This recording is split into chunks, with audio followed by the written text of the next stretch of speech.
మోపిదేవి శ్రీ వల్లి దేవసేన సమేత సుబ్రహ్మణ్యేశ్వర స్వామి దేవాలయంలో గౌరవ ముఖ్యమంత్రి జనసేన అధినేత శ్రీ పవన్ కళ్యాణ్ గారు ఇటీవల శస్త్రచికిత్స చేసుకున్న తర్వాత వారికి సంపూర్ణమైన ఆరోగ్యం శక్తియుక్తులు కలిగించాలని చెప్పి నా మృత్యుంజయ విధానాన్ని ఈరోజు స్వామివారి ఆశీస్సులతో సంపూర్ణ ఆరోగ్యంతో సమాజ హితం కోరే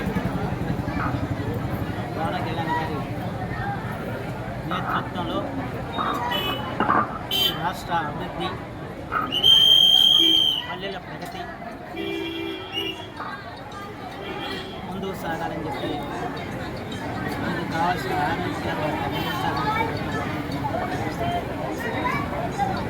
ఆయన ఎప్పుడు కూడా సామాన్య జనం గురించి ఆలోచిస్తారు. సొంత లాభం కొంత మానవుని ప్రభువాని తోటి దాన్ని అక్షరాల ఆచరణ చూపిస్తున్న నాయకులు ఆయన పదవిలో ఉన్నా లేకపోయినా ఎవరైతే బాధాతత్వ హృదయాలు ఉంటారో వాళ్ళకి అండగా నిలవాలని చెప్పి వాళ్ళకి కన్నీరు కుదవాలని గతంలో కూడా రాష్ట్రంలో రైతాంగం పెద్ద ఎత్తున ఆత్మహత్య చేసినప్పుడు వాళ్ళ కుటుంబానికి ఆదరవు కల్పించిన వ్యక్తి పవన్ కళ్యాణ్. అలాగే మన భారత స్వాతంత్రం వచ్చిన తర్వాత గిరిజన ప్రాంతాల్లో ఇంకా కూడా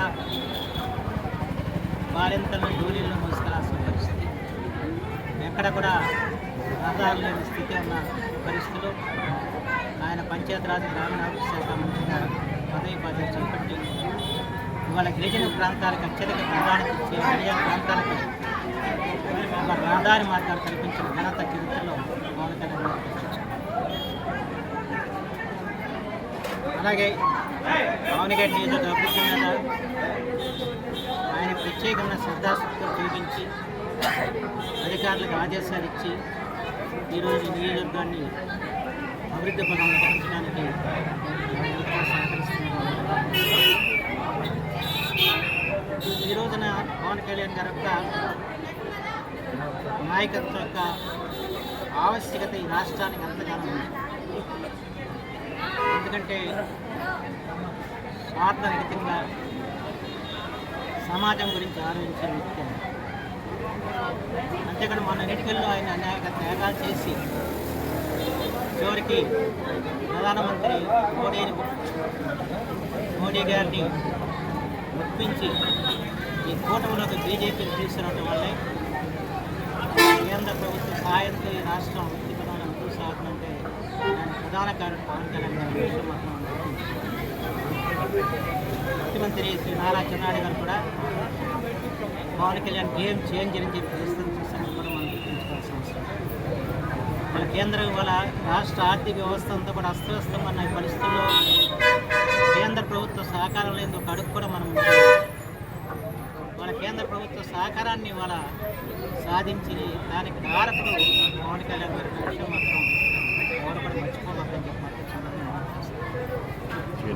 అంచేత ఆయన యొక్క నాయకత్వం కానివ్వండి అంటే నాయకులు అనేక మంది ఉంటారు, కానీ పీడిత దాడిత ప్రజానకం గురించి ఆలోచించే నాయకులు చాలా అరుదుగా ఉంటారు. సామాన్యుల గురించి ఆలోచిస్తారు, సామాన్యులకు మనం ఏం చేయగలుగుతామని చెప్పిన ఒక ఆలోచన విధానంతో ముందుకు సాగుతున్న వ్యక్తి మన ప్రధానమంత్రి నరేంద్ర మోడీ గారి యొక్క ఆశీస్సులు ఆయనకి పుష్కలంగా లభిస్తున్నాయి. మొదలడానికి ప్రధానమంత్రి గారు మాట్లాడి ఆయన ఆవిష్కరణ తీసుకున్నారంటే ఇవాళ అతని నాయకత్వ ప్రతిభని ఇవాళ ప్రధానమంత్రి గారు గుర్తించారంటే ఇలాంటి నాయకుడికి ఇవాళ మానవాళిగా మన యొక్క మద్దతు ఉంటుంది, దాని దేవతల మద్దతు కూడా భగవంతుడు ఆశీస్సులు అవసరం. అందులో మౌదేవి శ్రీ సుబ్రహ్మణ్యేశ్వర స్వామి పట్ల అపారమైన భక్తి ప్రపత్తులు పవన్ కళ్యాణ్ గారు ఉన్నాయి. చాలా సమావేశాల్లో మోగదేవి యొక్క విశిష్టతని, ఈ స్వామి యొక్క మహత్యాన్ని వారు చెప్పడం జరిగింది. అంతేకాకుండా ఇటీవల వారు వచ్చి స్వామివారిని దర్శించుకోవడం అంటే క్షేత్ర అభివృద్ధి మీద ఆయన ఎంతో ఆసక్తి చూపుతున్నారు. అంచేత మౌదేవి శ్రీ సుబ్రహ్మణ్యేశ్వర స్వామి కరుణా కటాక్షాలు దీవెనలు పవన్ కళ్యాణ్ ఉండాలని, వారు మంచి శక్తివంతుడై మంచి ఆరోగ్యాలు ఈ రాష్ట్ర సేవలో ఆయన ముందుకు సాగడానికి సుబ్రహ్మణ్య స్వామి ఆశీస్సులు ఉండాలని చెప్పి ఈ రోజున ఈ మృత్యుంజయ హోమాన్ని